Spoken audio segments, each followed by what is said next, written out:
Привет, Том, прости, что задержался. Ничего страшного, я тебя просто замечательно провожу время с книжкой и чашечкой чая. На самом деле, спасибо, что посоветовал это место, книжный магазин Алон Белун, потрясающее заведение, где можно совместить приятное с приятным, либо полезное с полезным.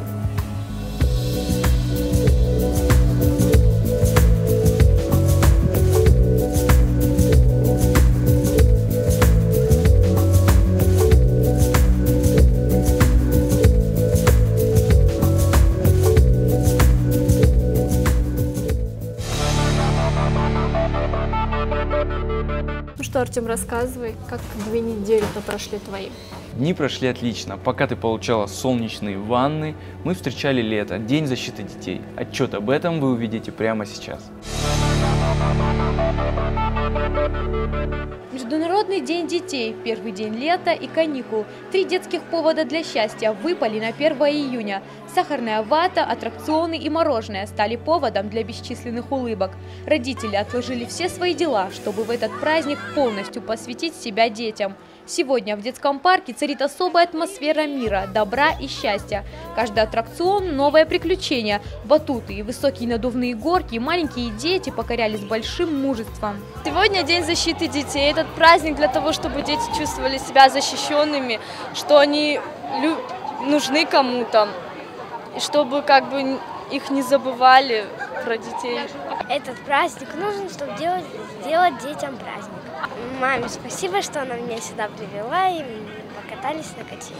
Это очень хороший праздник, праздник детей. Мы поздравляем всех детей очень хорошо. Вот у меня маленькая сестра, я ее привела кататься. Поздравляю всех детей с праздником. Хорошо, что его придумали, подарочки раздают детям, мороженое бесплатно, очень круто. Первый день лета, чтобы они начинали играть на улице, чтобы не играли много в компьютер, чтобы солнце видели. Этот праздник празднуют для хорошего детства детям. Я очень люблю кататься на качелях и на батуте. Сегодня чудесный праздник, День детей. Сегодня все дети приходят к нам в парк покататься на аттракционах, поиграть. Дети очень счастливы, гуляют, играют в аттракцион «Базука». Им нравится веселиться, прыгать, кататься на качелях. Ну, в общем, они рады. Сегодня День защиты детей. И сегодня все делают для детей специально, чтобы защищать детей от всяких угроз. Сегодня еще буду много чего делать. Что касается кинопремьер, то с 4 июня стартовал комедийный фильм «Шпион». Это боевик с Джуд Лоу и Джейсоном Стэтхэмом в главной роли.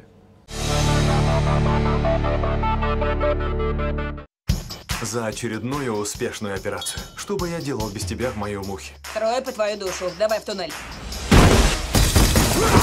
Прикинь, я шпионка. С пушкой. Жуть. Какие аппетитные. Нет. Куб. Очень вязкая. Это же салфетка. Просто небо почистила.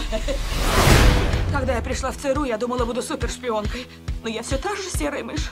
Ты не проявляешь инициативу. Так и слышу мамин голос. Мечты доведут до беды. Она мне даже кружку такую подарила. Рейна Баянова собирается продать ядерную бомбу террористической организации. Я же говорю, пошлите меня. Нельзя. Она знает в лицо всех наших агентов. Нам нужен кто-то неприметный.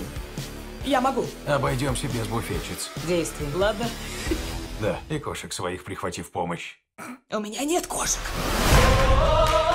Возьми у Патрика спецснаряжение. Мы в будущем. Ты шпионка. Знаю. Ты будешь работать под прикрытием. Кошатница. Не хватает майки с надписью «Ты будешь первым, кто меня коснулся». Ciao bella, come sta? Mamma mia! Как-то даже не по себе. Думаешь, ты уже готовая шпионка? Лучше не мешай мне. Черт, зачем крыши на скутере, как у Папы Римского? Никаких прямых контактов с объектами. Это слишком круто для тебя. Паркур, говоришь? Твою за ногу! Я тебя спасаю! Вот я шпион. Меня раз вынесло с шоссе прямо на поезд, и при этом я горел. Не машина, я горел. Ты меня до смерти напугал. Влипла бедная Сьюзан. Отец многих тут казнил. Это он тебя нарядил дрессировщицей дельфинов? О, забыл постучаться.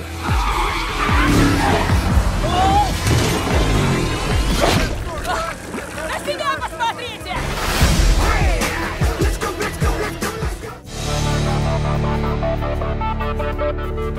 Для любителей оперного искусства и творчества Вадима Ичельдиева у меня есть отличная новость. 6 июня в концертном зале ГГУ пройдет его концерт «Ностальгия-2015». Летние вечеринки в клубе 49 продолжаются. Диджей Рома Бергер и диджей Вогас будут радовать вас каждые выходные. Несмотря на то, что я была очень далеко, я не пропускала ни один выпуск видеоафиши. И заметила, Артем, что ты не очень много рассказывал о культурной жизни нашего города. Но ничего, я сейчас все исправлю. 5 июня в Остинском театре пройдет спектакль «Прощай, враг», а в театре Шаби покажут детскую сказку о храбром Ачи и мудром Бачи. О, как звучит. Но и это еще не все, Артем. 7 июня в Национальном театре оперы и балета пройдет концерт симфонического оркестра Госфилармонии с участием Тимура Зангиева и Рустама Мурадова. Знаешь, сегодня в арт-клубе Infinity пройдет показ пляжной и летней одежды. Ну ты же уже вернулась с отпуска, так что пойду один. Во всех барах нашего города, да что там барах, я уверен, что в каждом доме всех любителей футбола будет грандиозное сражение, финал Лиги Чемпионов, туринский Ювентус и каталонская Барселона. Сегодня в гостях у видеоафиши молодая, очень красивая художница и профессиональный фотограф Алиса Гукоева. Привет, Алиса. Здравствуйте, ребята. Алиса, а ты помнишь свой первый снимок, после которого ты поняла, что это то, чем ты действительно хочешь заниматься? Ну, я думаю, как и все, начала с того, что фотографировала подружек и считала, что это вообще супер, бомбовски. Да. Ну и как-то так затянуло. На самом деле это было немножко и чувство протеста, реакция на то, что я сама поступила на мировую экономику, то есть меня никто не принуждал. Но до этого я всю жизнь рисовала и как-то была совсем, росла в другой атмосфере, а тут я попала в другой мир, и он меня как-то так больно ударил. И по инерции я сначала еще училась как-то, старалась, привыкла, отличница, все дела. А тут я как-то поняла, что жизнь моя вообще перестала иметь какой-то смысл, и у меня началась депрессия, я уехала жить в монастырь. И после этого я вот как-то, это было органичным продолжением того этапа, с первой несчастной любовью и так далее. И фотография меня вывела из этого состояния, и в итоге стала вообще перманентным состоянием моей жизни. Скажи, у тебя уже такое большое портфолио, столько работ. Как ты смотришь на свои первые работы теперь? Вот которые были в начале. Без отвращения не взглянешь. Это у всех так, мне кажется. Тяжело осознавать то, что это тоже дело моих рук было. Я не открываю. Ну и там особо нечего. То есть, когда это все начиналось, в Осетии это не было еще так очень распространено. Это было лет 10 назад. А тогда мы еще были маленькие, лет 18, и мы делали какой-то первый фотоконкурс, и все это было в новинку. Вот для каких-то журналов я начала фотографировать, считала себя мега взрослой. И даже сама потом начала что-то издавать. А сейчас... И мне недавно сестра, она все хранит, архивы какие-то, вырезки, статьи, там чего-то, вот эти журналы с фотографиями. И она, значит, приносит такую стопку, говорит: Алиса, это архивы, давай, прикольно же там, то есть приглашение на выставки, буклеты, вот все, что я делала тогда еще. Это так забавно, конечно, но я не смотрю, потому что все равно противно. Забавно, но противно. Как тебе удается поддерживать внутреннюю мотивацию, находить такие интересные темы для проектов? Да я просто отвечаю на собственные вопросы. Это просто то, что меня тревожит. Мне кажется, потому что дело вообще может все сказать обо мне, о моей жизни, даже о каких-то фактах биографии. Если вот так посмотреть темы, которые меня волнуют, это же как бы поиск ответа в любом случае. Просто иначе у меня их не получается находить, я пробовала. Но так мне действительно яснее становится. Вот, то есть меня что-то мучает. Ты получаешь ответы на свои вопросы? Да, вот там у меня и там, ну, как бы, как и все, это набор каких-то страхов, комплексов, непережитого. А тут как бы через истории других людей, пусть это не автопортреты, да, но фотография же всегда все равно автопортрет любая. Но через истории других людей ты задаешь себе вопросы, может, на которые не осмелился бы ответить. А тут их, во-первых, люди, они удивительные, они все герои. И поэтому через вот этот героизм другого человека ты можешь тоже немножко вот как-то не побояться взглянуть на себя или на какие-то не очень там радующие моменты твоей жизни, да, и ну да, это возможность получить ответ, освободиться от чего-то. Это очень вот есть даже термин фототерапия, причем это прям целое направление фотографии. Ну, допустим, человек приезжает в другое место, не может там адаптироваться, и он начинает его фотографировать там своих, ну, каким-то образом. По-разному эстетически это может выглядеть. Там своих соседей, не знаю, кошку, мусорное ведро, неважно. И вот он таким образом, это ему помогает адаптироваться. Я обратил внимание, что последние твои проекты в черно-белом цвете. Ну, почасто просто черно-белой пленкой ты ее никак не сделаешь цветной. Ну, как-то... Это же всего-навсего... Нет, это не всего-навсего, это очень важно, это визуальное искусство, но тем не менее содержание первично. А форма, она уже идет... Это следствие того, что ты придумал. Вот. И если тебе кажется, что твоя идея будет лучше отражена в черно-белом варианте, или там, то есть ты выбираешь сначала идея, а потом уже как ее воплощать. И почему-то вот, да, чаще всего это черно-белое, но очень часто это просто техническая необходимость. Мы смотрели твой замечательный проект о девочках из Бесланской школы. Расскажи, как пришла идея этого проекта? Ну, Беслан в каждом из нас живет в большей или меньшей степени, потому что я встречала людей, которые никакого отношения к Осетии не имели, в которых живет эта боль. Они не то, что никого там не потеряли, они в жизни здесь не были.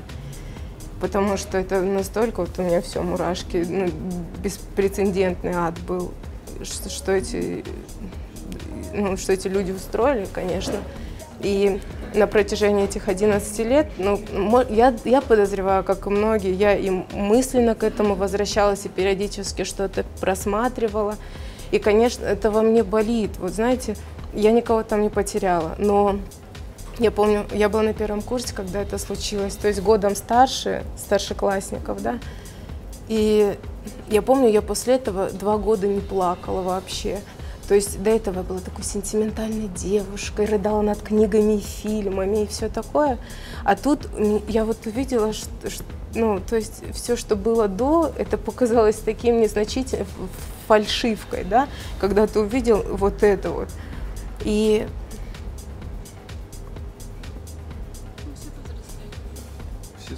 я думаю, что просто на каждого это по-своему легло как-то. Вот я поскольку... Ну, когда готовлюсь, проект делаю, я читаю, смотрю, я все изучаю. И вот в одной из передач одна из матерей, потерявших дочку, говорила, мне, говорит, казалось, что вот после Беслана вот мир не может быть прежним, что вот наркоманы перестанут колоться, там, алкоголики перестанут выпивать, люди перестанут убивать. То есть такая жертва была принесена, что просто не может быть так же, как было. Все, что я видела, оно в основном со ссылкой о воспоминаниях, о боли, о горе, не о том, что пережено, преодолено, и люди пошли дальше. Я вот, знаете, интересную вещь обнаружила. Я вот когда друзьям говорила, ну, еще в процессе создания проекта, что вот так и так, девочки, детки, и все. Первый вопрос, который все задают: как дети? Как у них дети? То есть в нашем представлении они остались вот этими измученными, заморенными, ранеными детьми. Вот мы растем, взрослеем, работаем, рожаем детей, они там в спортзале до сих пор сидят. Это, наверное, тоже как какие-то механизмы психики вот так работают. А они не дети, они женщины, красивые, ну, у всех по-разному уже складывается, но тем не менее, вот все мои героини, я так счастлива, что меня с ними судьба свела, потому что, причем я у них сама ничего не расспрашивала, и это было, ну, первое, что я говорила, когда предлагала участвовать, я у вас ничего не буду спрашивать, меня это не интересует, сами хотите, расскажите. Ну, кто-то, ну, уже там познакомились, подружились, кто-то начинал рассказывать, и, конечно, ты это все переживаешь, еще это из первых уст, да. Я думаю, конечно, девчонки, которые вот это все увидели и пережили, они, конечно, могут пройти все. Давай, задавай свой любимый вопрос. Хорошо. Если бы у тебя была возможность встретиться с любым человеком, когда-либо жившим или сейчас живущим, с кем бы ты встретилась и что бы ты у него спросила? Да, пожалуй, встречаюсь со всеми, кого хочу видеть в своей жизни. Алиса, спасибо тебе большое. Думаю, твои ответы, не побоюсь этого слова, очень откровенные, необычные, заставят задуматься многих. Мы же желаем тебе успехов. Неиссякаемого вдохновения. Пока. Спасибо, ребята.